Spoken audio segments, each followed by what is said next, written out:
Hello, good afternoon and welcome to Portimão in Portugal, round 2 of 7 of the FIA World Endurance Championship and our first race in Europe. First race in Europe for a number of our teams in Hypercar and the first race for a number of our drivers as well on a really demanding roller coaster track.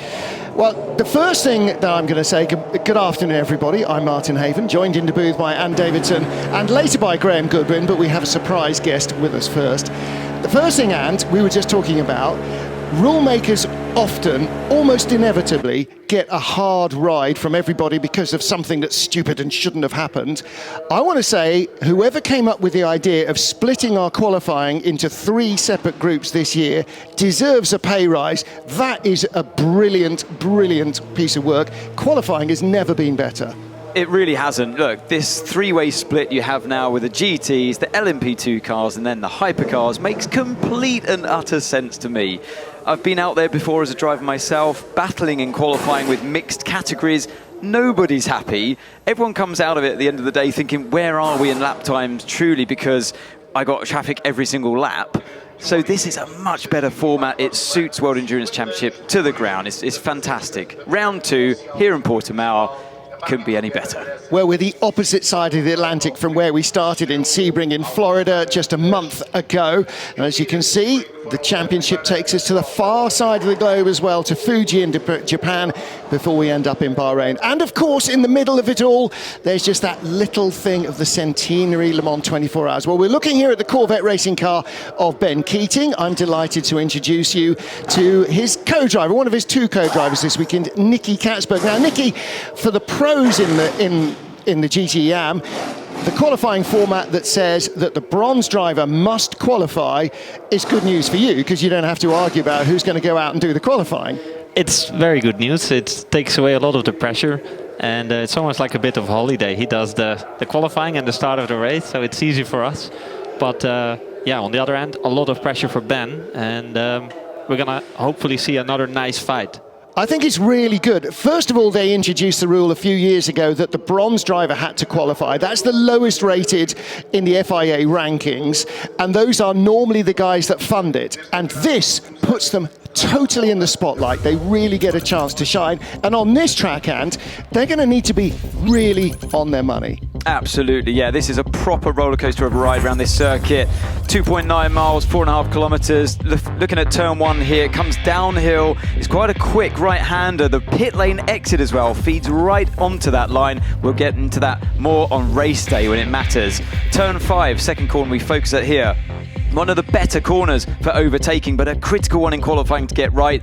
Be careful of the track limits. We're going to see a lot of drivers running out wide here, particularly, I feel, in this GTE Am qualifying session coming up now. A 12-meter rise up this blind right-hander, turn 10 and 11. Really hard to get right. If you can nail that one in qualifying, you're on for a good lap. What a brilliant circuit, though. And then you've got to save your bravery for that long downhill right-hander. You were talking about that earlier, Ant, saying the first time you commit in your LMP2 car, the winner here last year, by the way, or 21 was the last time we were here, you feel, because it's so steep initially, you've got all the power coming in and that's multiplied, and suddenly you're going, oh, this is just too fast. It accelerates rapidly as it plummets down there. That's a 16-meter drop down through the final corner. So the car just accelerates faster and faster as you commit to, you think, yeah, I've got this sorted. I've got the angle, the trajectory just right as you turn it, and then the thing just speeds up as you go through the corner. It's bumpy as well, and that's another one on the exit where all the drivers are going to have to be very careful, particularly, I mean, you can correct me if I'm wrong on this one, Nicky, but the final corner is a proper corner in the GT cars, yeah? Yeah, it's just about flat out, so it's very, very difficult to actually nail it and not do any track limits. I think the main place for track limits will be T1, though. Yeah. Well, the other problem with track limits at the end of the lap on corner 15 is it not only deletes the lap you're completing, it deletes the next lap that you're just starting. So that effectively becomes another dead lap. So you kill 2 laps with 1 track limits excursion. Now, what about... Okay, first of all, let's go back to the beginning. We have 3 different classes of cars. In the GT category, these are recognizable road supercars. Ferraris, Porsches, Aston Martins. So these are cars that look like the kind of supercars you'll see very occasionally on the public road. compared to the road version, this racing version of the Ferrari would make the road car feel like it's a 1.3 Hypercar. They are so much more developed than the road car that they come from. So you've got the GT cars, then we have two categories, LMP2, Le Mans Prototype Class 2, and Hypercar. And both of those are purpose-built racing machines that have no, in most cases, and even in Hypercar, no road relevance. So our first category, the GTE Ams, it's a Pro-Am lineup.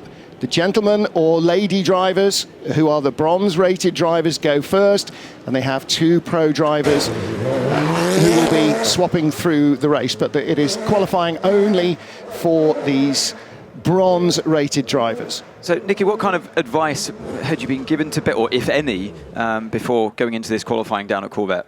Well, I mean, he doesn't need so much advice. He's been very good in qualifying up until now. But this weekend so far, he's kind of struggled to get up to pace. He always gets there, but sometimes he takes longer than 15 minutes. Qualifying is only 15 minutes.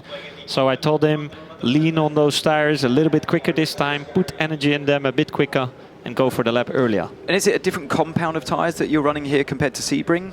No, we're actually running the same, similar compound. Okay. So, yeah, he should be having the same feeling, but somehow in Portimão it's been more difficult for him.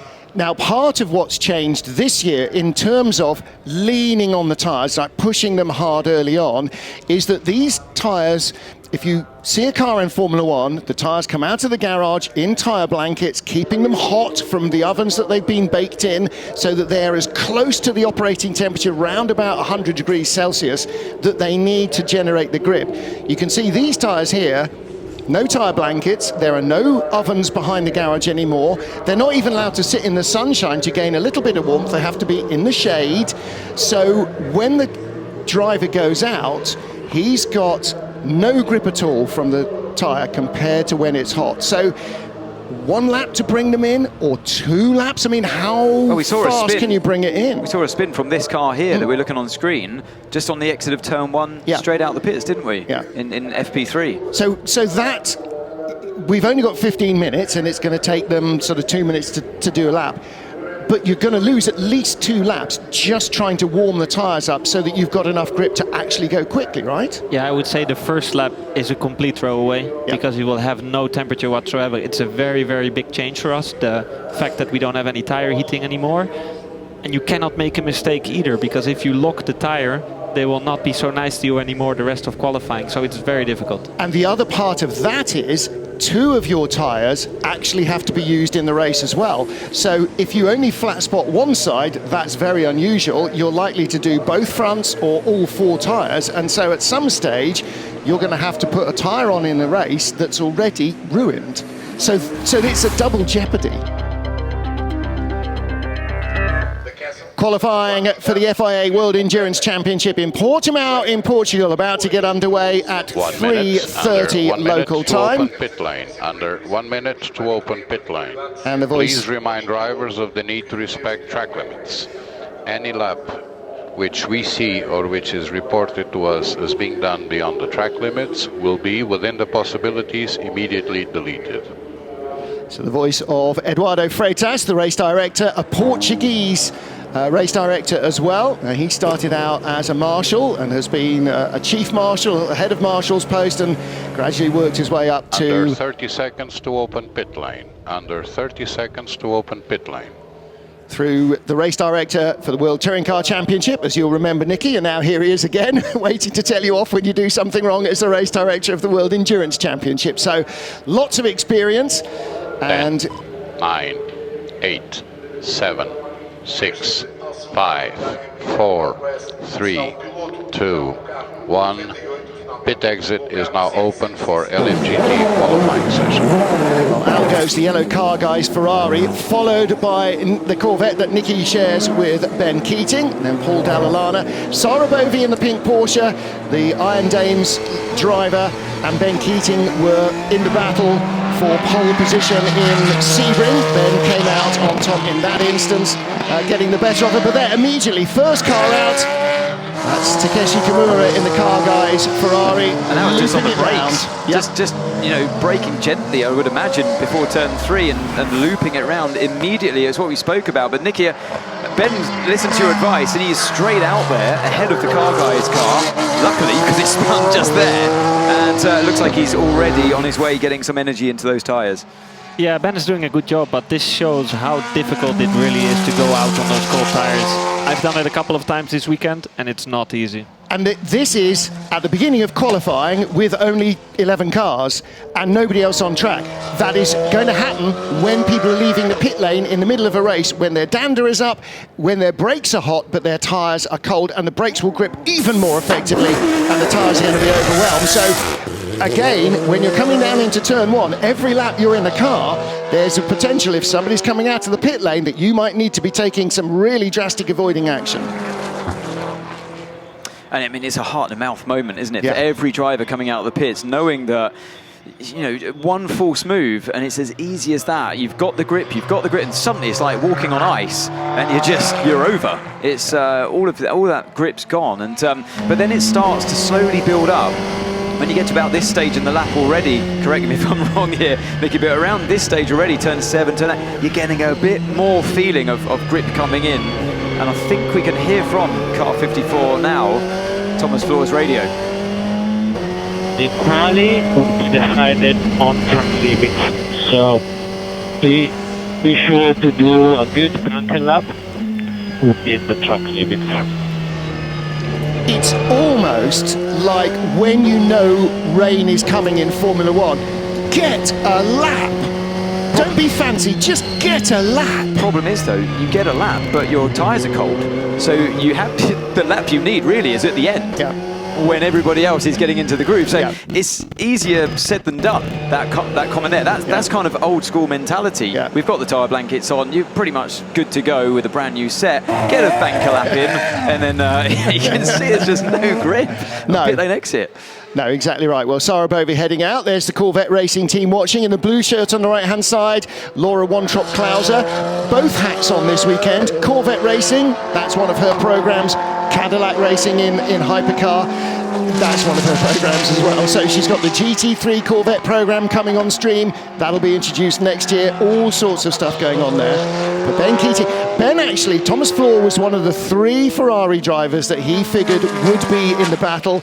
Diego Alessi in the 21 AF Corsa Ferrari.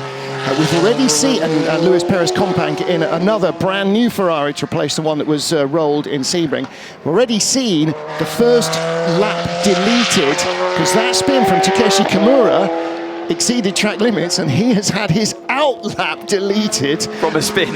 I think that might be the first time that's happened. Okay, so the out lap doesn't count. When you cross the line now, this is where you actually start your first time lap. So we're watching Ben Keating in the Corvette. Yeah, looking at this, honestly, his first lap looks like a really good one already. So he's definitely faster, straight from the get-go than he was before. And Paul Dall'Anna behind him in the Aston Martin, still weaving on the straight to try and drag some heat into the tyres. On a hot lap, which, you know, is rare to see when you're on a qualifying lap, still weaving around. So it's clear to see that, yeah, all the drivers are struggling at this stage, but you've got to keep it pointing in the right direction and look at the bigger picture here. You know, with 10 minutes still remaining in the session, it's all going to come at the end, surely. Pretty much like it did in Sebring, wasn't it, Yeah. with this category. I still say that in Sebring, this was the best qualifying session of the lot. Yeah, I enjoyed the GT one more than the LMP2s and the Hypercars. The fight between Sarah and Ben was really nice to see, wasn't it? I hope we will have a similar fight now. I see, unfortunately, his lap 1 is deleted already. No. Oh, okay. Well, that was lap 1, not so that would have been his out lap. Or Out his, lap was deleted. Yeah. So Sarah's on her out lap. And actually that was a continuation of the battle from last year because towards the end of last season we saw several times the two of them together. Diego Alessi, now he might be a danger man in the 21 Ferrari. You saw his teammates watching on from the garage. Keeps it nice and clean on the exit. Well, it was running wide, wasn't it? And I thought, this is going to be interesting around mid-corner, but maybe he just had to back out of it there. 2 purple sectors there for Ben Keating, meanwhile, in the 33 Corvette. here he is as he exits the final corner. That looked neat and tidy as well. Ben was saying at lunchtime, just before you joined us, Nick, he said, yeah, it's going to take me 4 or 5 laps to really get up to speed. He said, I always get there, but I like to get there. He's gone out all guns blazing. Yeah, I'm very impressed, to be honest. I wasn't expecting this. I mean, right now he's, what is it, 4 seconds ahead, 2 seconds ahead, so he's doing a good job. And he's actually the only driver who's had a lap deleted so far. But again, everybody early on is making sure they get a lap in. And actually, one of the other journalists said to Ben, is it important? Does it matter? And he said, yes, because it's going to be so hard to overtake here, especially when all the GTs are in a clump at the start of the race. He said, the further up the queue you are, the better. So Takeshi's popped in a 42.7. Yeah, Ben's fastest a 42.3, so not too far away at this stage, and that's after that spin as well, don't forget. So he must have some flat-spotted tyres. Now the 56 Porsche, the Project One AO car, that is Miguel Ramos. That car was very quick in free practice yesterday. Wasn't quite so much on the money in FP3. What's going on here? Luis Perez Companc going quickly, but the 21 car, Diego Alessi, how much can you sort of slow down and bring the tyres back in, or was he just getting himself a clean run down the hill to start a lap? I think he was just trying to get clear track in front of him. I think that might have been a lock-up going into turn 11 from Paul Dall'Alana there as well in the 98 Aston Martin. Saw the telltale blue smoke coming out of the, as we followed the Ferrari on screen at the time. Less of an issue in a turnout because then the inside wheel is unladen and more prone to locking without actually doing too much damage. Absolutely, but it still goes to show how difficult that corner is. It's one of the corners we looked at on the circuit map before the session went green, and Paul Dall'Alana proving us right to 41.7 now for Ben Keating, as the lap times now start to tumble, as the drivers getting more confident and more grip in their tyres. Luis Perez Companc, second fastest in the 83 Richard Mille Ferrari. Yeah, of course, a car just half a second back, 45 thousandths behind him, Takeshi Kimura. Then Miguel Ramos and Christian Reed, fifth fastest in the Dempsey Proton 77 car. But here's Thomas Floor, some way back at the moment, behind Diego Alessi. They're 10th and 11th. Yeah, he's had a difficult middle sector there. He's half a second down as he goes through that middle sector, so you've got to find a bit more time through the last tricky couple of corners. I always found that turn 13, 14, very hard to get right and to find the right line and keep the momentum. It's easy to slow the car down a bit too much in those kind of corners. Claudio Schiavone in the 60 Iron Lynx car jumped up to 8th, now down to 9th. Boom, Thomas Floor, second quickest. Sarabovi on a good lap as well, from 14th to 3rd. There's the pink Porsche. So Thomas Floor, definitely one of the danger men as far as Ben Keating was concerned. And who just went up to, Diego Alessi completes his lap, goes second. So the gap is now down to 66 thousandths between the top two. And Nicky, how important is the qualifying really to you guys? How much emphasis do you put into it in terms of car setup? Surely you look more towards the race and qualifying, but what does it mean to be on pole position or near the front? It's always very nice to be, but yes, like you say, the focus is always on the race. I must say Ben really loves the qualifying. He always wants to be on pole, so he puts a lot of effort in it. Okay. But our focus will be on the race. Whoa! That was a bit optimistic, wasn't it there? Yeah. So again, that was 21. Diego Alessi sent it very late down the inside of Paul Dall'Alana. It was 83. The 83 car, wasn't it? Compact. So lap 4 for Diego Alessi is under investigation, so was 86. Has had a lap deleted. Who's that? So let's have a relook at this. So he was on the right line, but just carried right. way too much speed inside front lock. There was no way he was going to come back from that one. As Dall'Alana does the old switchback. Yep. Got a yellow flag out there. Cape out of the way. So car number 60 has had a spin in turn, or something's gone wrong. That's Claudio Schiavone in the yellow Porsche. Here's Sarabovi coming out towards the line. 2 wheels over the white line is fair. 4 is illegal. She stays 3rd fastest, but that's an improvement. Is that Ahmad Al Hati on 2 purple sectors? Yeah. The ORT by TF Sport Aston jumps up to 6th position.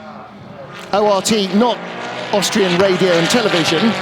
That's Oman Racing Team. I think they both got unlucky. They had to slow down in the last sector for the yellow flag. You're right, Nicky. Yeah, they did. So that's why he didn't even improve the final sector. That would have been a much faster lap time without this moment here. That's what brought out the yellows. Yeah. So anyone going through that corner had to slow down, and therefore you have to do a slower final sector than you've previously done.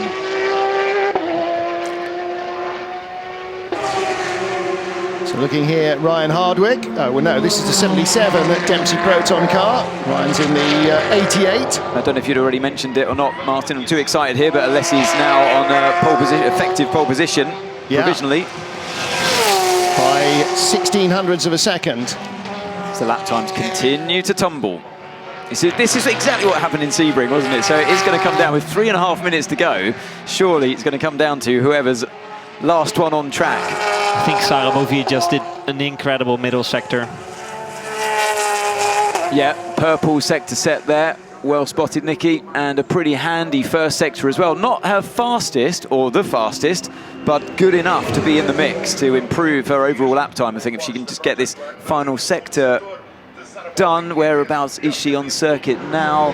There she is, coming up to the line behind Thomas Floor. Sarabovi goes to the top of the pile. Diego Alessi second, Ben Keating third, Thomas Floor stays fourth. And, you know, time and again over the last 2 seasons and more, the crew of the Iron Dames cars in the World Endurance Championship and in ELMS have proved that it is not just a program to put women in a car for the sake of putting women in a car. They can drive the wheels off these things as well as anybody else in this field. And a few personal bests being set, both first and second sectors, but a bit further down the field. Christian Reed on a good lap here in car 77. This is the 80th. Is it not, Graham? World Endurance race, I think, of the current WEC. Christian Reed has been in every single one of them. Not only as a driver, but effectively running and operating the Dempsey Proton Racing team. Oh, what a big moment there for him, right in the middle of the corner. Loses that lap. Sarabovi again going very quickly. But so is Alessi and Keating. Look at that first sector by Ben Keating, wow. 2.5 tenths up. This is a good one. So all 3 drivers there improving on their lap times in the first sector. Second sector as well, just a little improvement by Alessi. Bovi's a bit down. But she was clean there. Here's Christian Reed just outbraking himself at the apex of turn 1. And so he loses that lap. So Sarabovi coming up to the line again. She could do another lap. Whether there's still more performance in the car or not remains to be seen. Goes faster, 41.5. Quicker again. Ben Keating, purple first sector, better second sector. Coming up to the line shortly in the Corvette.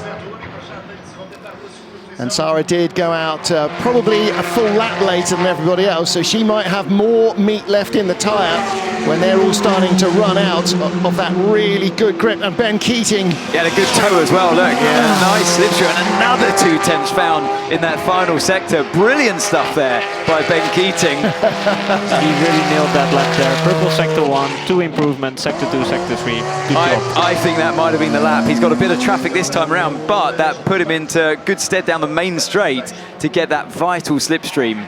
A slender improvement from Luis Perez Companc, but no better at the moment than 6th position. Ahmad El Hati 5th, the best of the Astons.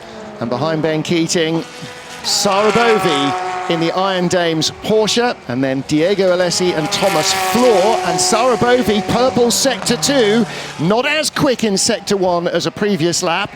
So the battle is not over. Yeah, she's only half a tenth down only by the second sector, and now I think she's going to have the slipstream around this final corner. No, it might even impede slightly, I don't know.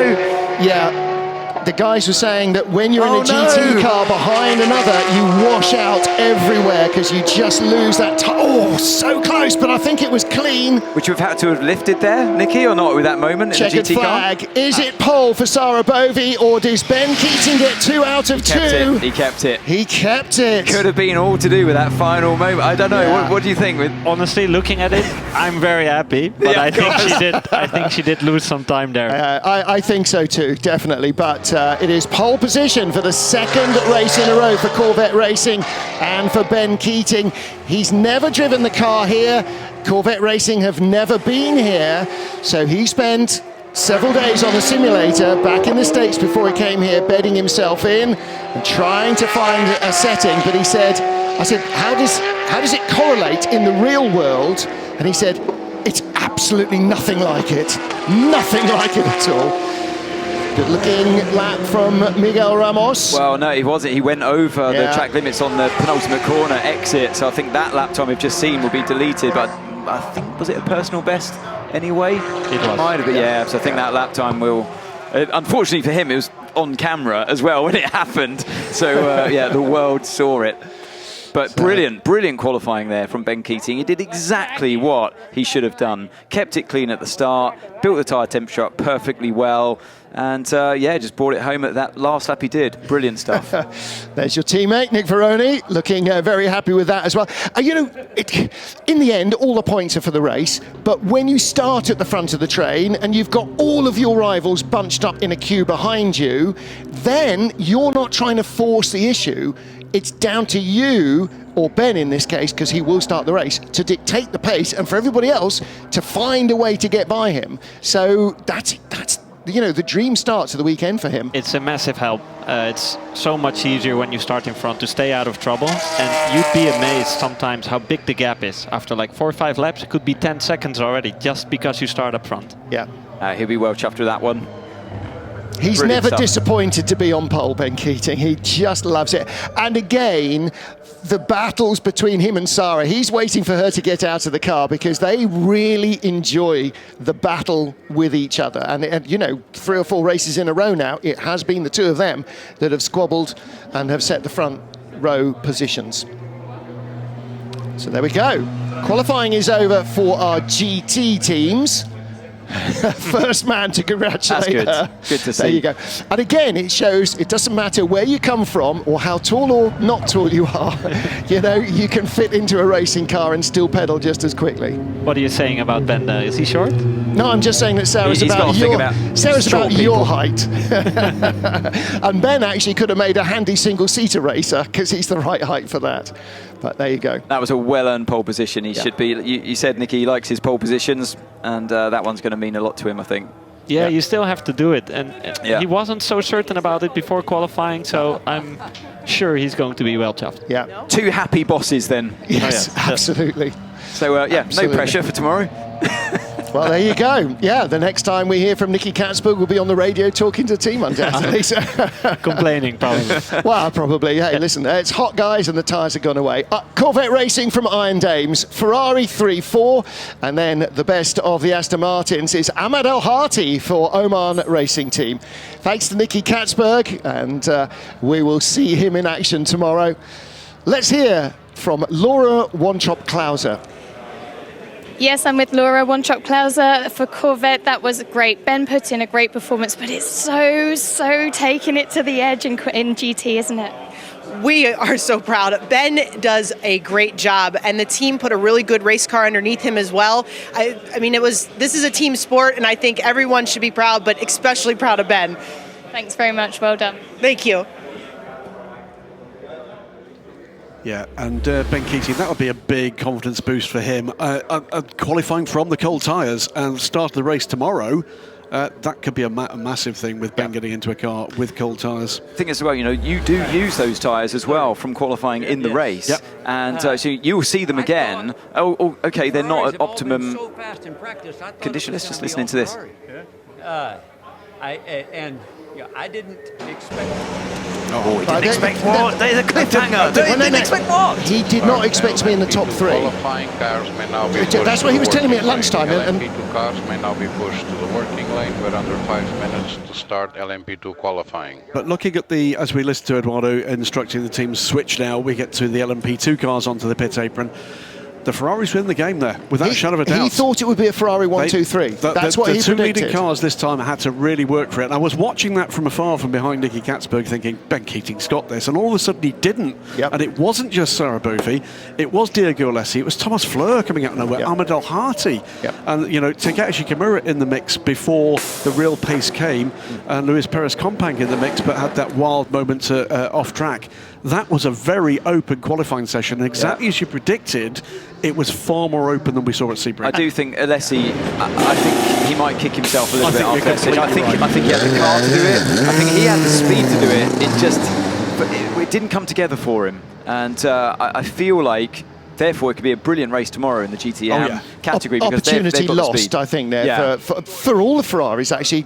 Because, Ben nominated Diego Alessi, Thomas Flor and Luis Perez Compang as the top 3 in not necessarily that order, but they were the fastest 3 Ferraris, but they weren't in the top 2. So, great stuff. And again, by Sarah Bouffi, every time they get in that car, the Iron Dames prove beyond any shadow of a doubt how fast they are. You're just pointing there at the good news at the moment, coming to the end of pit lane, the 35 car that was pretty badly damaged in that earlier free practice session after somewhat rude disruption to the progress from Gustavo Menezes. Bit of that Jota car missing, I was about to say, as we look at the spare bodywork lined up in the garage. Now then, this is going to be very interesting. Isn't it? Ryan Cullen qualifying for Vector Sport. No, it's Gabby Aubry. Gabby, yeah. Oh, was it? Okay. Yeah, he was fastest in FP2 and FP3. Yeah.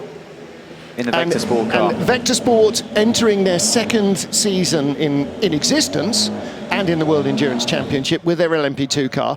They are also working with Isotta Fraschini on the brand new Hypercar program. Tipo 6. So the Tipo 6 has already started testing. So they are working on building themselves up even further as a competitive racing and engineering squad, while also developing a long Maribond manufacturer's brand new program.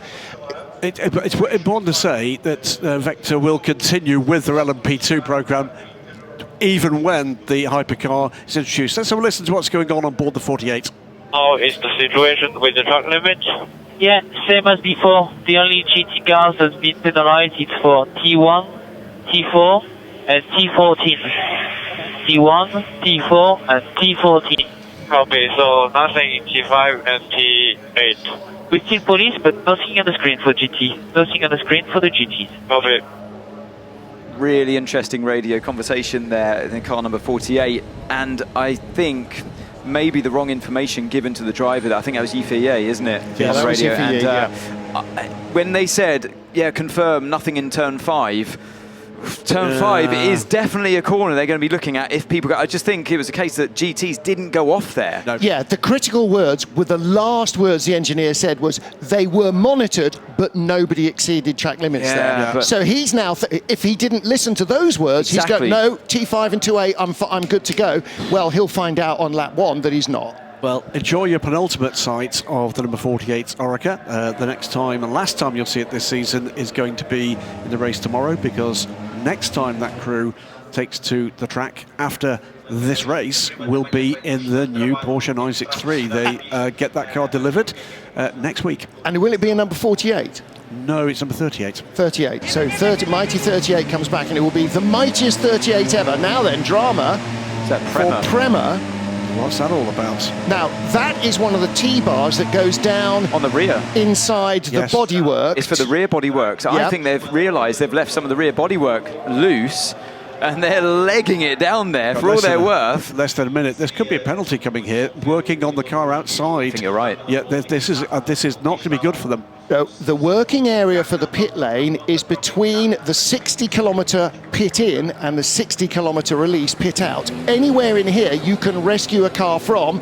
The first thing they're going to have to do is pull it out of the fast lane. No, they've got to do this for safety, and oh no. It's not attached. See, I think you're right, Graham. I don't think you're allowed to be working on a car in these conditions. Well, the track... there is an official watching carefully what is going on there. Louise Beckett is in the pit lane. But it's not just the Prema guys, because the WRT have just started running down as well. All of their mechanics, I don't know what you can see on your screens, they're also running down. Yeah, and we're seeing exactly that as well. Well, I think they might I don't know which one they're working on, but the 41 did stop in the pit lane during that red flag in the last session. No, I think they were running down there, Lou, maybe just to pull the car back so it could get around the Prema, because it was parked directly behind them. That might be right, but the Prema, I think, may be in trouble here with that car. Well, the pit lane was neutral when all that drama started, but then it went live. Yeah, that's the before problem. they were moving, and now they have got the car out of the way. Well, let's wait and see what we hear from race control. The rear clip has come off the car. They're taking the whole bodywork off the rear now. No, it's not bodywork, is it? It's something else.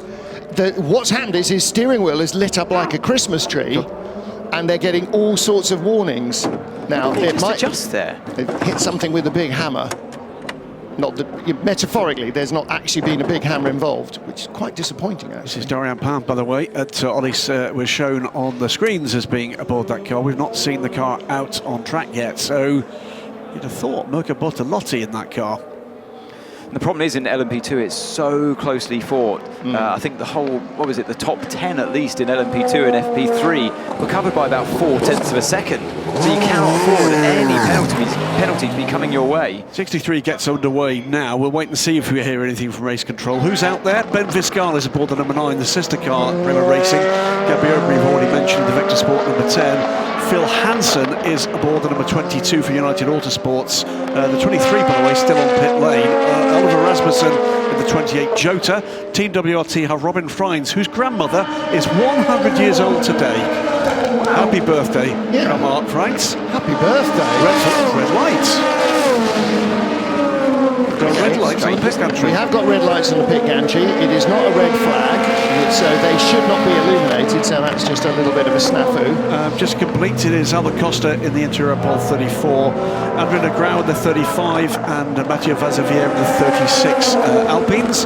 Team WRT's 41 is in the hands of Louis Delatrazi Veillet. We've seen in the 48 Hertz Team Jota car, and it is Mirko Bortolotti in that 63 car. We wait for the 22 car to... Well, 22, we don't know if it is Phil Hansen who's going to drive it or not, because they put the driver in alphabetical, but the first of the alphabetical in order until it goes out the pit lane when the transponder then says. Yeah, so Jarvis in 23. So we've got Albert Costa. Will we have Antonio Felix da Costa? No. Because we heard Yves, didn't we, on the radio? Yep. His engineer. But that was quite an important overtake that we just saw there from Gabby Aubrey on Vaxivier into turn 5. And you saw how jubilant the team were in that overtake, because you need the free air. You do start getting a bit of turbulence affecting these cars if you follow too closely, and this track position could have been pretty vital for a car that's topped the last 2 pre-practice sessions. We had a brief notice that said ignore the gantry lights. Gantry lights are now working. So which means they're now off. Now off. Yes, the off switch is working. Okay, so here comes Ryan Cullen, sweeping down out of 15, still warming heat into those tyres. Gabby Aubrey. Gabby Aubrey, sorry, I've said that twice now, so that's £2 in the jar. So just don't say that when he gets pole position. Oh, what a brilliant lap there. You'll be hearing from Gabby in that case, yes. But look at the gap. 4.8 seconds quicker than the next fastest car at the moment. Got the heat into the tyres pretty clearly. Hasn't he, though? So Gabby Aubrey in a rich vein of form in the last couple of free practice sessions and continuing. How many poles, I wonder, has Gabby had in LMP2? Or has he earned as opposed to being in the car? Back. I mean, his history with P cars goes back to Asia Le Mans Series 4-5 years ago. Yeah. P3 and P2. Came out of Formula Renault as a young... a lot of time with Jackie Chan DC Racing in their successful... that was close for Ben Viscal. Very, very close. That's the exit of turn 5 we're looking at. You sort of get all sorts of odd views there of turn 5, but that was very close. It's a purple first sector, though, for Ben Viscal. He, at the moment, is well up. He's 1.2 seconds up on Aubrey's pole time after sector 1, but with the top 6 cars all up on that pole time, 7 now. Albert Kosovinta Europol has been in and out of the pit lane. WRT's Robin Freins is in the pit lane, and so is WRT's Louis Delatraz. That will be, I'm sure, we've seen it before the switch of tyres after one lap. Just look how close these two are, Gabby Aubrey and Ben Fiscal, in terms of fastest sectors. Aubrey crosses the line to improve on his lap time of 34.3. What can Fiscal do? He was 2 seconds up at the middle sector, very similar in pace at that point in the lap anyway to that of Aubrey.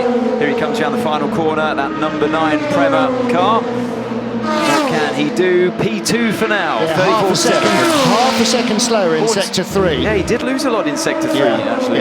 It's not even a personal best. It was a nose change for the 41 car on pit lane. 63 car, that was the car that on the stumble at the start of this session. Mirko Bortolotti is back on pit lane as well. Cracking start to this session though from Gabby Aubrey. What a vein of form he's having. And Andre Negrão in 35. He's 4th fastest for Alpine, ahead of Mathieu Vaxivière, his teammate, in 36. Yeah, it's a bit different for the LMP2 guys. Don't forget, they're all on the Goodyear tyres, and the Michelins, I feel, maybe for the GTs and the Hypercars coming up later on, a bit of a harder compound perhaps, a wider tyre as well. It takes longer to warm up. I think the LMP2s benefit from a brand new tyre, despite it being cold, quicker than that of the GTs and the Hypercars. So they can get it done on the first or second lap. Their times seem to peter out. The fastest lap times peter out towards the end of this session. Look from here and watch the horizon when you're on board. Disappears up under the sunscreen and then disappears down under the dash. It is. It's absolutely like ploughing the Southern Ocean. What we're seeing here, I mean, Gabby Aubrey, he's adopted. We said in the GT, or rather, you guys said in the GT session, that there is that thing about coming out here and getting a lap banked. And he seems to come out windmilling, doesn't he, here? Now, whether or not that's going to make any difference at the end of this session, as others take perhaps a more measured approach, we're soon going to see what we're going to see in just over 8 minutes' time. He's got a banker pole lap. Yes. It's not the worst place to be, is it? No, and they were all clean as well. Andre Negrão, 4th best. Is that an improvement at the line? It's not. His teammate in the pit lane, Mathieu Vaxivière. WRT's Robin Freins and Louis Delatraz both out of the pits again, so is Prema's Mirko Bortolotti. You saw him in there for a moment or two, getting new, fresher tyres on. Gabby Aubrey's quick again, by the way. It's not his quickest first sector time, but it is quicker than his pole time on that sector. So clearly the purple first sector has gone elsewhere, but Aubrey's still quick on what is this, his 5th lap, and goes purple again in the second sector. Wow. This is impressive stuff. It really is. He's been flying all week so far, and looking down at the Vector Sport team, some faces of anticipation, fingers crossed for them. 15 minutes is a long time to hold your breath. People in Vector Sport, I'm just saying that now, you might want to gasp a breath or two. Let's hear from the Jota Sport team, car 48. Understeer. Okay. So we go to the spare tail, Spare tail? Yeah, so we saw that. So it's got too much rear wing.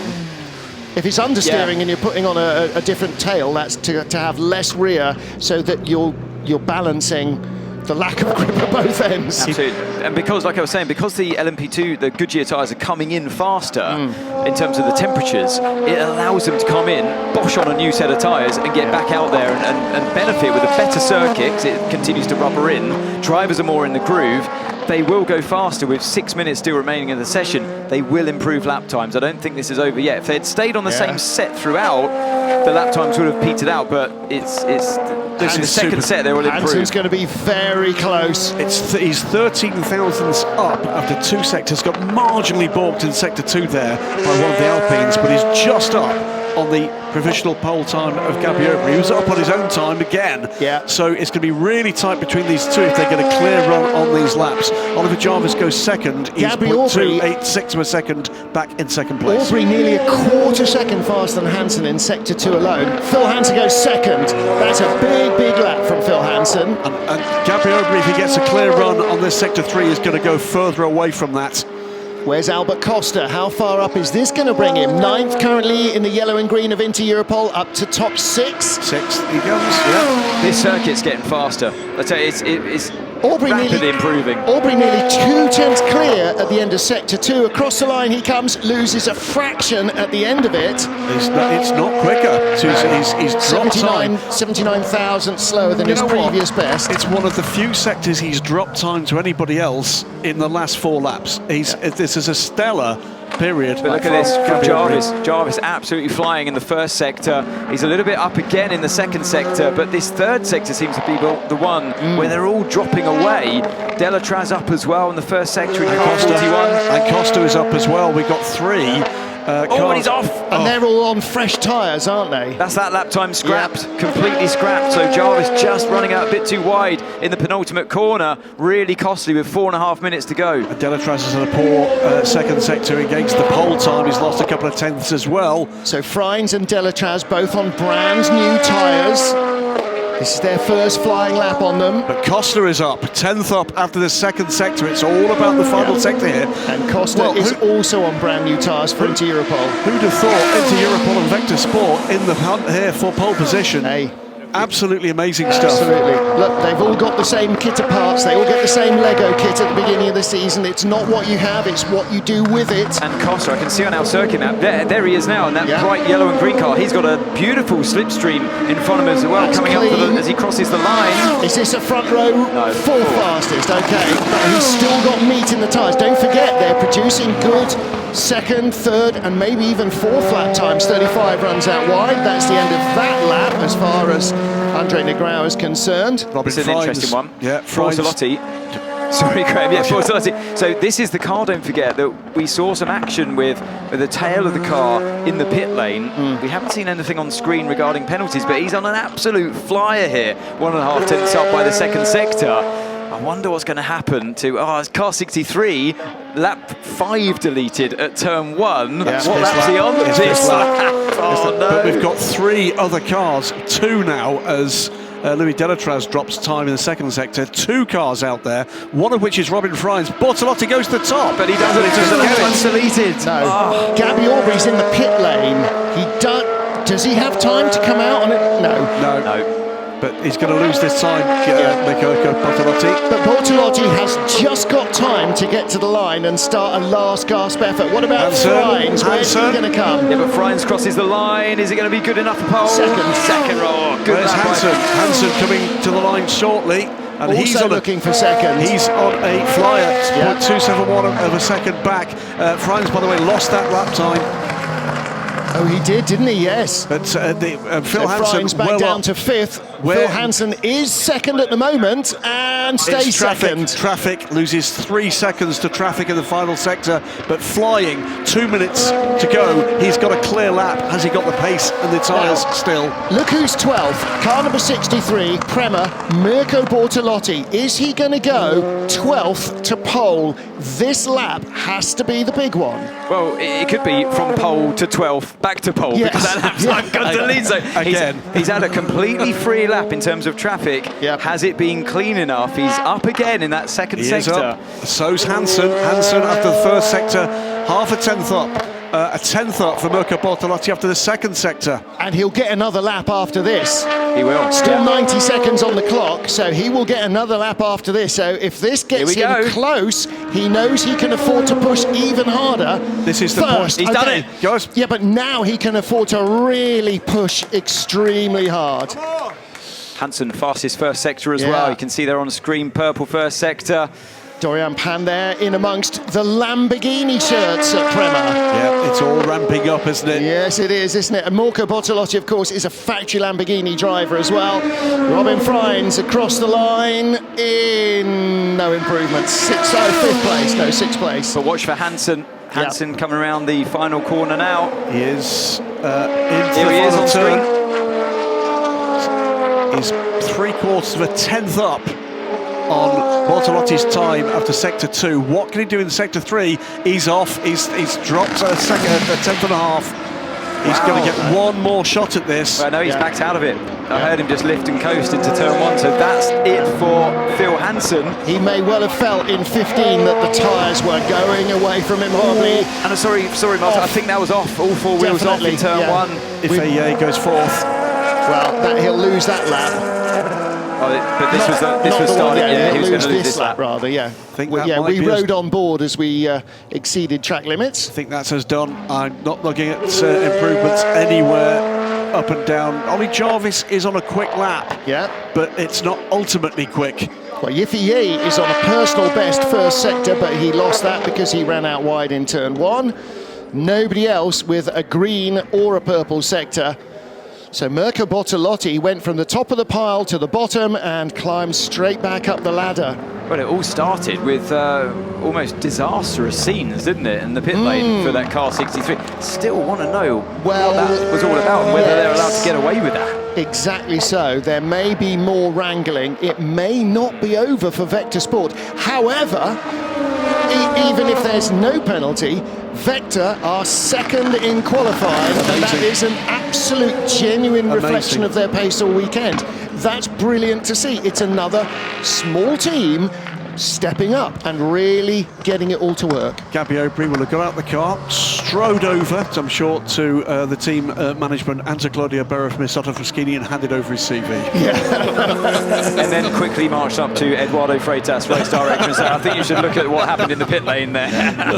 I'm sure that's not right. But either way, great stuff from those teams. Great stuff. That topsy-turvy qualifying dominated almost to the end by Gabby Aubry. And look how it's spread between the teams. Prema, Vector, United, Jota, Inter Europol. 5 different teams in the top 5, and Alpine. Hang on really a minute. Nowhere. They've just changed the lap times. Prema's gone to the top. And where's Mirko Bortolotti gone? It's a thousandth of a second. What? It's 1,000th of a second for pole position.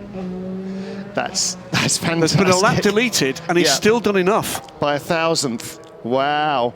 It's 1:34.303 for Mirko Bortolotti. It's 1:34.304 for Gabby Aubry. So which lap time did they delete then from Bortolotti? The last one, I guess, because he was further ahead. So 1,000th first to second, 1,500ths of a second to third place. He didn't lose the lap we thought he would. No. That's what it was. He's done 2 laps that were good enough. Pole. Yep. We can see all the Lamborghini shirts in the garage because the Iron Links operation that is also running these LMP2 cars on behalf of Prema will be the factory Lamborghini squad. Yeah. Yep, the boss of Lamborghini Squadra Corsa. I double dare Louise Beckett to go and ask Gabby Aubry where he lost that 1,000th. Well, no, see, now Louise will push Steph into the firing line. Look, Louise is never afraid of asking the hard question. And doing it with a commiseratory air, but What a brilliant LMP2 qualifying session. And we thought GTs was pretty epic. Let's get down to Prema Racing and hear from the team. Dorian Pam, what a roller coaster of emotions during that qualifying session. Congratulations in the end. Yeah, Mirko did an amazing job, honestly. He's very impressive, and we all know that he always do the job, and we really need to be proud what we achieved today. It's only the quali, but we need to be focused on the race. But it's a pole position, honestly. After P3 in Sebring, it's just phenomenal, and really happy about all the team and all what they have done so far, and really happy. I will enjoy it. What did happen in the pit lane? Well, I don't really know, but they know what was wrong, and they fixed it very fast, and amazing. Yeah, they turned it around. Well done.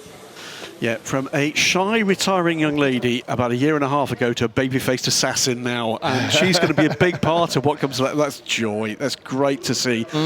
Growing in confidence on and off track, and that is a delight to see from that young lady. Team's first pole? Will have to be. Team's first pole in WEC. Remember, they had a stellar season in the European Le Mans Series. I'm not sure that's right. No, I'm just asking. We need Sam Smith to get on the blower with that one. Prema Racing, though, pole position by 1,000ths of a second, so just trounced the Opport in second place.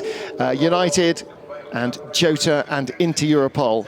Then the 23 United car. Again, look at the gaps. 93 thousandths. You think that's huge? That's not. 700ths of a second is what it takes to blink a human eye. That's 10% of that time. 4 thousandths of a second? Yeah. I mean, it's 6 thousandths for the... It's ridiculous. It is ridiculously You have to go down close. to 9th before it was as much as 2 tenths between a car. Yeah. When a driver drops the clutch on the standing start, it's around 2.5 tenths, a reaction from the red lights going out to them dropping the clutch, just to give you an idea of just how close those lap times were there. I don't understand how it is possible for two different people, even in the same car, to produce a lap time that is only 1,000th of a second different over 2.5 miles. And it's such a difficult circuit as well, to be that evenly matched. I don't care if it's a drag race. Yeah, even in a straight line would be honestly, tough. you know, in a quarter mile, to win by 1,000th of a second is a tiny margin. Never mind 2.5 miles, and it's not even in a straight line. It's just insane. It was a really solid performance, though. I know he didn't end up getting pole position, but Gabby Aubrey, that was a brilliant pole position. A great drive from him, and he straight out there, had the speed immediately, and set the lap time at a very different time to everybody else. Almost to the point where he could have just parked it, got out of the car and just sat back and watched the timing screens, lay down the gauntlet, there you go guys, try and beat that one, but just missed out. I was about to say the best tactic from Gabby Aubrey would have been to sit on the end of the pit lane in a picnic chair and just cheered everybody else on, but he couldn't quite get there 1,000th of a second. The difference is that both Prema cars and both WRT cars took a second set of tyres. Now, Vector didn't. They were 1,000th off pole, and they have not touched more than one set of tyres. And in the end, over 6 hours tomorrow, that might make a difference as well. It's not just about getting pole. And again, we don't know what happened with the car, and we don't know if there will be any ramifications for the Prema team for that 63 car for blocking the fast lane of the pit lane. Basically, when the green lights went on, they were still working on the car. So, in effect, they were working in a live pit lane in the fast lane, which is not allowed. There is a working lane, and then you can see the blue strip in between. That's the defining limit from where you can work to where you can't work. They call it the blending lane. The blend lane, yeah. The answer, by the way, is that is their first WEC pole position for Prema. I sort of felt it was. I get myself confused with the LMS at the same time. I know. Well, I get myself confused because, you know, because the car's not the same? No, because my age. It's just a thing. Tell you what, it's that LMP2 session was so good. Proof of it is that we've been still talking about it whilst hypercars are getting wheeled out into position. So we haven't even mentioned them up until this point. Well, it's Ferraris! It's 11 cars once again here for the hypercar. Let's hear from the number 8 Toyota team. Just for info, the GT session was just about a second slower than this morning. The LMP2 session was nearly the same. I mean, the fact that they didn't improve, it doesn't make the track slow. So Voice of Brendan Hartley. Absolutely. So 11 cars here. That will leap up to 13 next time out to Spa. By the way, if you're listening and thinking about whether or not you're enjoying this so much you might want to go to a race, there are tickets on sale. Thank you. I have that written in large capitals on my piece of paper, and I was going to say that in a quiet period during qualifying. There you go. So this is it. So yes, absolutely. We'll add a Cadillac and we'll add a Porsche with the Hertz Team Jota car making its debut. And why would you go to Spa? Well, you're only asking that if you've never been. Yeah. If you've ever been to Spa, going back again is always a good idea. If you've never been to Spa, why would you go? Well, it's easy to get to. It's very accessible from wherever you are in Europe, in the Low Countries particularly, or if you're watching in the UK, very, very easy to get to. I know a lot of fans in the UK are disappointed that they won't be part of the 350,000 audience at Le Mans for the centenary race. I know there are a lot of people who regularly go who just could not get tickets. Come to Spa. Translate that week off work and beer and everything else to come to Spa. Absolutely and right. Spa is always bonkers, whether it's flaming hot or snowing. It's a bonkers race. It's a phenomenal track to watch at, and it's easy to get to. And despite the fact that some of the traditional viewing points have gone with the changes, the new grandstands are phenomenal. That new grandstand up at Raidillon is one of the great viewing spots anywhere in world motorsport. And the traditional bits that are gone were always cold and wet and windy, and that's dry. 30 seconds to open pit lane. And above everything else, the chips and mayo are amazing. Yes. Yep. If you've never been... Come for the chips and mayo, stay for the WEC. Exactly. If you've never been, then really treat yourself. It's 10, going to be 9, phenomenal. 8, 7, 6, 5, 4, 3, 2, 1. Pit exit is open for Hypercar qualifying. Please remind drivers of the need to respect track limits. So ready, roll, and 15-minute starts to take down. First out of the blocks, it is Richard Westbrook in the Cadillac. Number 6 Porsche Penske Motorsport 963 in the hands of Kevin Estra. The Floyd Van Wall Racing Team number 4, Tom Dillman, will be aboard that car. The 50 and 51 Ferraris, Nick Nielsen, James Collado. The 93 Peugeot is out on track in the hands of Paul de Resta. And Glickenhaus field Romain Dumas. And for those of you new to all of this World Endurance game, this is Hypercar, the fastest category out there, and yes, they are trying to drive as fast as they possibly can right now. Absolutely right. They're petrified of their cold tyres right now, and that's why they look like they're pootling around. Absolutely. On their way to the supermarket or something, but they are driving as fast as they can. And you're thinking at home, I could drive my car faster than that. You're absolutely right. You genuinely could get round there quicker in a half-decent hot hatch, but give them a lap and they will make you look like you're in supersonic reverse. They come alive, these things. It is a blend of the traditional prototype and the mighty old-school GT car here, and all the better for it. It's provided already some great racing. Work well in traffic, these cars, because it's tough to overtake. And so, over to you there. Great mirror view there from the Ferrari. Yeah, brilliant onboard shot, wasn't it? But the thing that caught my attention was the wheel spin on the brow of the hill before the kink of turn 9, which is usually easily flat, and that car erupted in wheel spin. Don't forget that these hypercars, some of them are hybrid, some of them aren't. The Toyotas are, the Peugeots are, the Ferraris are, and then the Cadillac has the hybrid. It's only the Glickenhaus and the Van Wall that aren't hybrid. But the hybrid, most importantly, doesn't kick in four-wheel drive, so drive both from the rear and the front axle anymore, like the old LMP1 days. It only kicks in above 150 kilometers an hour. Apart from the Peugeot, it's 120, and no restriction on the 2 rear drive cars.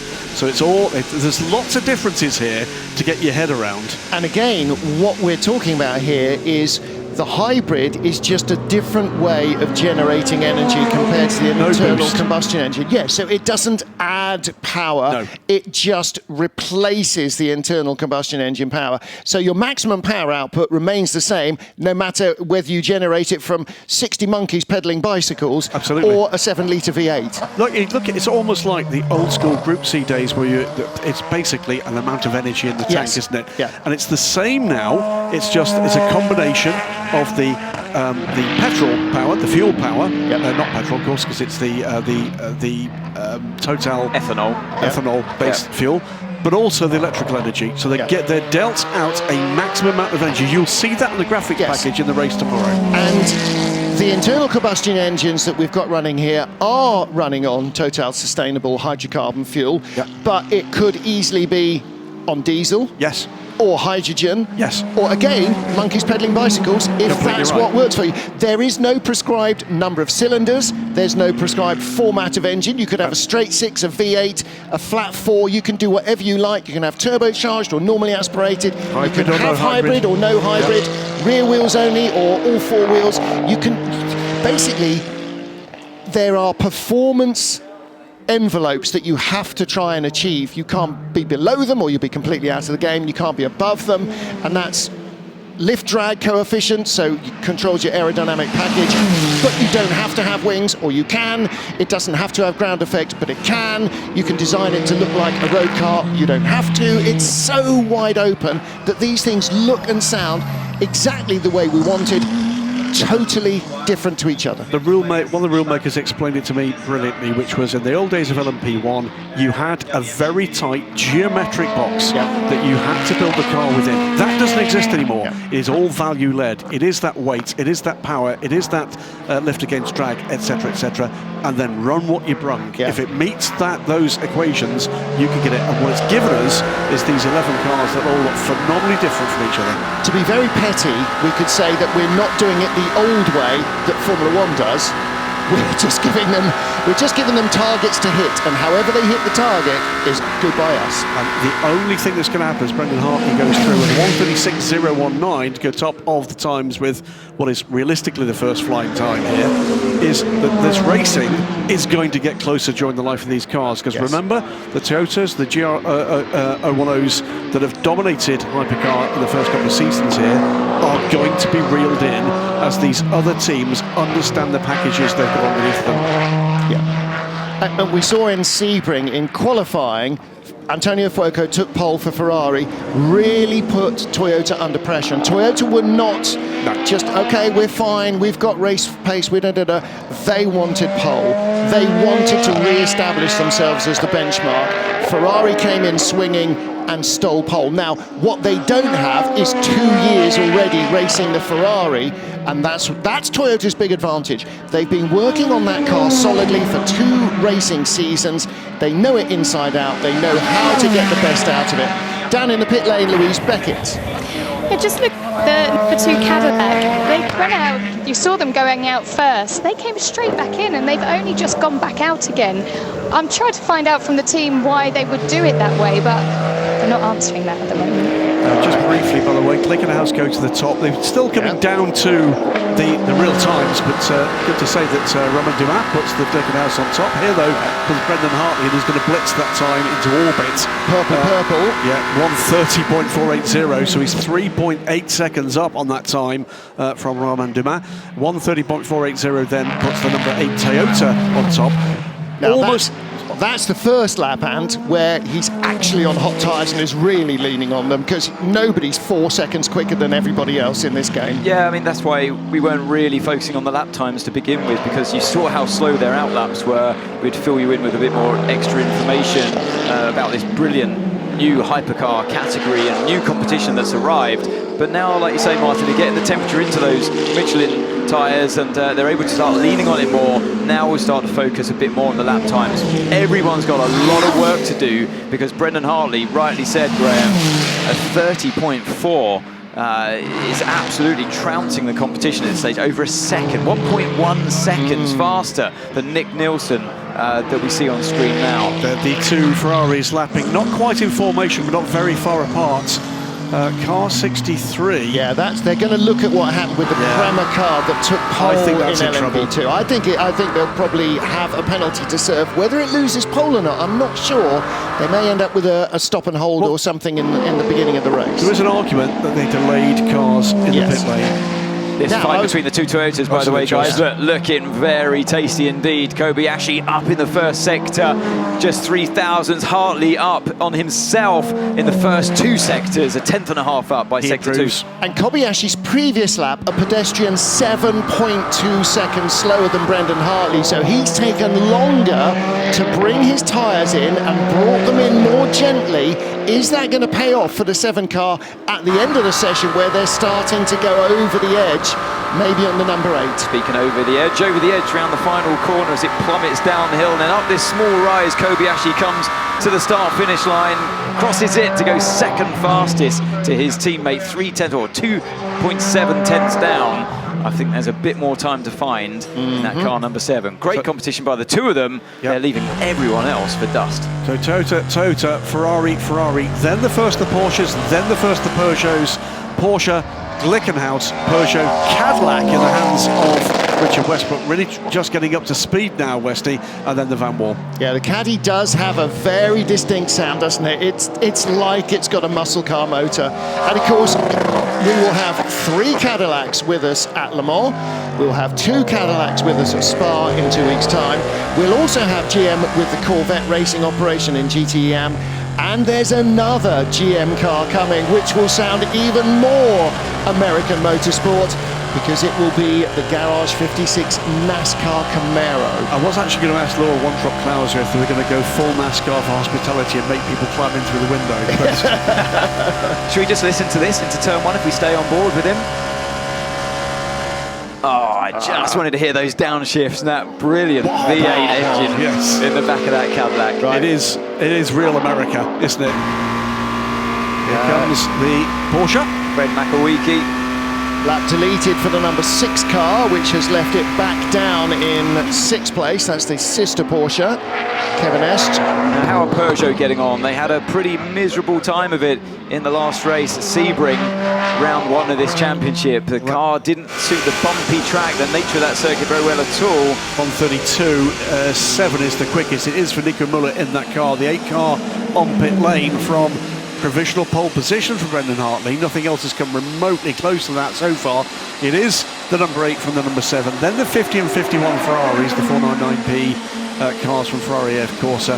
Then that number 6 Porsche Penske Motorsport 963, 5th quickest, ahead of the quicker of the 2 Peugeots. The stewards have a couple of incidents from qualifying to look at. They don't reflect track limits. Haven't seen any track limit infringements, loss of live laps so far. Brendan Hartley, now, they didn't, I thought, okay, are they looking at putting a new nose on for an adjustment or so on? No. He's the only man who's in the pits. None of the hypercars have been in for a second set of tyres, as we saw from half the LMP2 field. Kobayashi's had a personal best in the first sector. He's come to the end of that second sector. No, he's down. He's lost 3 tenths there. Yeah, so let's hear from the number 8 team, see what Brendan and the guys were thinking. Yeah, copy. I did my best. Not perfect, but it was a relatively clean lap. Just a big front locking turn 10. I think we went too aggressive on breakdowns there. But yeah, it was. Yeah, I gave it my best shot. Yeah. There is the captain, Roger Penske, the man behind the banner at Penske Porsche. And of course, so successful racing in the American Le Mans Series with the Porsche Spider a decade and more ago. And the Porsche guy saying, yes, it was absolutely a natural association to pick up again when Hypercar came along. So Penske Porsche not only running the cars in IMSA, but a whole almost independent group of Penske Porsche engineers and mechanics here in Europe and running the cars in WEC. Well, you look at the names behind this new class, whether or not it's here in the FIA World Endurance Championship or in the IMSA WeatherTech Sportscar Championship, it's racing royalty, as well as the big factory names, the likes of Chip Ganassi and Roger Penske and Bobby Rahal involved in these programs. It's quite astonishing. Yeah, it really is. It's drawing a big crowd, big manufacturers, and like you say, legends of the sport, Graham, as well. But it has to be said, Toyota leading the way. They are setting the bar time and time again for these new teams to be impressed by, respect, and to catch up. You know, that gap will erode in time. The likes of Ferrari, Porsche, and we can hear from Ferrari now, car number 50, lots of gesticulation going on there. Blocking rears everywhere. Balance in high speed was good, but the brakes were not. Yeah, copy that, man. We saw. That's all right. We're in a good spot at the moment. Still P4, right next to the sister car. Yeah, that's the voice of James Collado. So it was the 51 Ferrari rather than the 50. But they are row 2 of the grid at the moment. Toyota Gazoo Racing row 1. Here is the very distinct looking Floyd Van Wall machine. Again, it's a great looking car. Listen to the sound of it as well. This is exactly what we want from sports car racing. Everything looks and sounds different. Brendan's already celebrating. He's happy with that one because Kobayashi is a beast when it comes to qualifying. And Brendan knows to beat him on a circuit like this one, where Kobayashi is very strong here. That was a job very well done for Brendan Hartley. Good job there. It's a Cadillac. Westbrook still circulates. Yeah, he's pushing on, but lost a lot of time in sector 2. I think he's lifted off there. I think that's done. But that car not really got the pace here today, has it? Eighth quickest, and not going to be any quicker than that. And Chip Ganassi also racing in Long Beach this weekend. It's an IMSA round. I guarantee that although Roger Penske is here today, he was in Long Beach yesterday, and he will probably be in Long Beach tomorrow as well, because he's 86 years old, and that's what he does every day of his life. Absolutely. Is trot the globe like a 20-year-old. But not only have those two gentlemen got huge interest in both the Hypercar class in WEC and the GTP class in IMSA, but also in IndyCar, which is racing at Long Beach. It's a hell of a weekend for World Motorsport this weekend. Kind of busy, isn't it? Kind of busy. Well, so we have the advantage of time on our side. We'll be racing earlier than them, so hopefully we'll be able to keep the interest. There's the Glickenhaus. Jim Glickenhaus and his team made their debut in the World Endurance Championship in the last race here at Portimão, which was also our first race in Portimão back in 2021. Then they had what Peugeot have seemed to have with the 9X8, gear shifter and gear selector problems. They got on top of that pretty quickly with their small two-car team and went on to grab a podium finish at Le Mans last year. They've been the first American brand to set pole position in the World Endurance Championship. That was at Spa last year, and they look forward to going back to Spa in preparation for Le Mans as well. I mean, a slightly torrid time so far in the World Endurance Championship, but you mentioned that podium finish at Le Mans. I think one of the all-time great finishes, certainly in the modern times, for a privately owned team. Astonishing to bring that. It's a great fairy tale story. I said to Jim Glickenhaus when we interviewed him a while ago, I said, look, you know, you came from the film business. You were used to dreaming up an idea and then making it reality. It's exactly what he's done with this car. He's just gone, there was nothing to start with. It's not based on a road car or production or a previous race car that they had. It's just blue sky thinking made real. I'll tell you the story. And actually, that's why blue is such a great car for it. He's always been looking at Le Mans at the top class. Yeah. He dreamed of this, and the defining moment is his son, Jesse, who operates this team alongside his dad, told his dad, I'm doing okay in life, Dad. I don't want you to give me your money. Go and spend it doing what your heart tells you what to do. Well, Brendan Hartley, justifiably very happy with pole position. Louise Beckett will collar him now.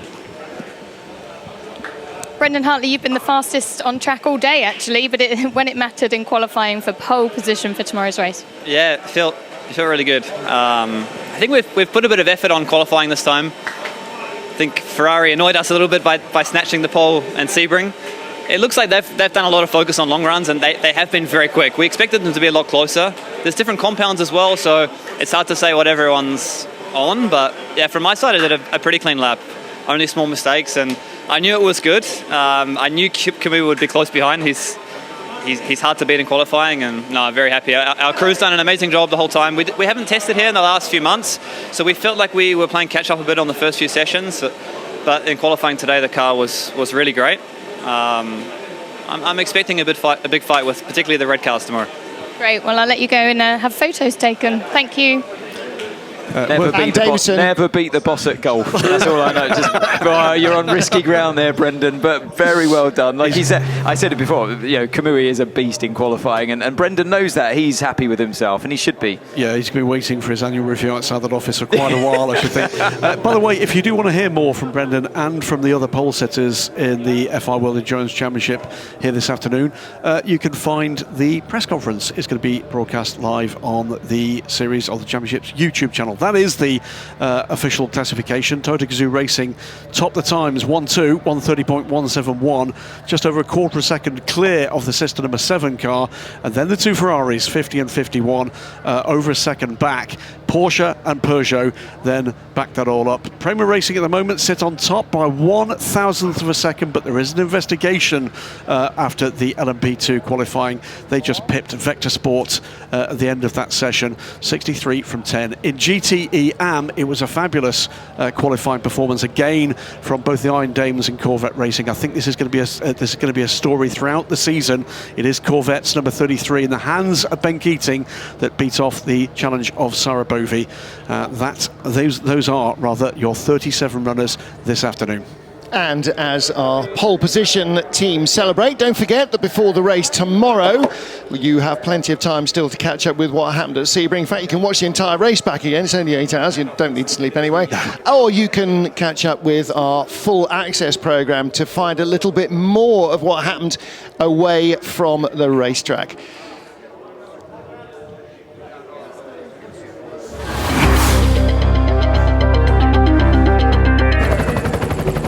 Qualifying for race 2 of the FIA World Endurance Championship at Portimão in Portugal. Hot, sunny weather.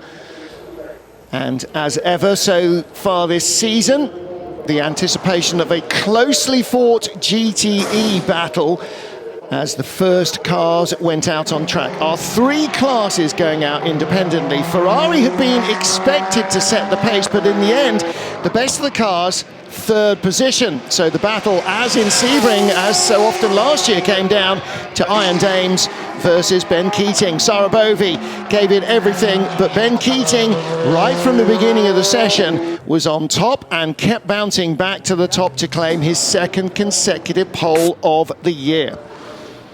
In LMP2, Vector Sport had been quick in 2 of the 3 free practice sessions and fancied a tilt at pole. There was drama for Prema. Their car had to be worked on in the fast lane as the pit lane went green and was then pulled back out of the way. Stewards will be investigating that. United Autosport's number 22 car ended up with the 3rd fastest lap. Gabriel Aubrey for Vector Sport was 1,000th away from pole position. That was claimed, at least for the moment, by Mirko Bortolotti. But there will be an investigation into the 63 car and what happened before qualifying. And the final class, the top of the pile, Hypercar. The first race in Europe for Cadillac, for Penske Porsche, and a return to their debut circuit for Glickenhaus. Well, the Glickenhaus was not expected to be in the mix, but after snatching pole in Sebring, Ferrari was, and they did, push hard against Toyota. Their better of the 2 cars. The 50 was in 3rd place. Toyota number 7, Kamui Kobayashi, in 2nd, but Brendan Hartley had a 1/4 of a second over the entire field to take pole position in Portimão. Great stuff then from all 3 of those championship contending classes. Fantastic view over the circuit here in the Algarve. Beautiful afternoon.